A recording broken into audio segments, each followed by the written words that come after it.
تین کام ایسے ہیں جن کا کرنا کسی کے لیے حلال نہیں۔ حضرت سبحان رضی اللہ تعالیٰ عنہ بیان کرتے ہیں کہ رسول اللہ صلی اللہ علیہ وآلہ وسلم نے فرمایا، ایسا امام جو مقتدیوں کو چھوڑ کر صرف اپنی ذات کے لیے دعا کرتا ہو، وہ ان کی امانت نہ کرائے، اگر وہ ایسا کرے گا تو ان سے خیانت کرے گا۔ نمبر 2،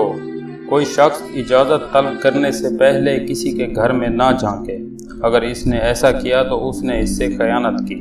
نمبر 3، کوئی شخص بول و براز روک کر نماز نہ پڑھے حتیٰ کہ وہ اس سے فارغ ہو کر ہلکا ہو جائے۔ حضرت ابو ہریرہ رضی اللہ تعالیٰ عنہ بیان کرتے ہیں کہ رسول اللہ صلی اللہ علیہ وآلہ وسلم نے فرمایا کہ اگر کسی شخص نے کسی مومن سے دنیا کی کوئی تکلیف دور کی تو اللہ تعالیٰ قیامت کے دن اس سے کوئی تکلیف دور فرمائے گا۔ حضرت عبداللہ بن عمر رضی اللہ تعالیٰ عنہ فرماتے ہیں کہ رسول اللہ صلی اللہ علیہ وسلم نے فرمایا، ان تین لوگوں کی نماز قبول نہیں ہوتی: اس مرد کی نماز جو کسی جماعت کا امام بنے اور وہاں سے کسی شرعی اور معقول ناراض ہو، اور وہ شخص جو آزاد کو زبردستی یا دھوکہ دے کر غلام بنا دے، اور وہ شخص جو نماز میں ہمیشہ پیچھے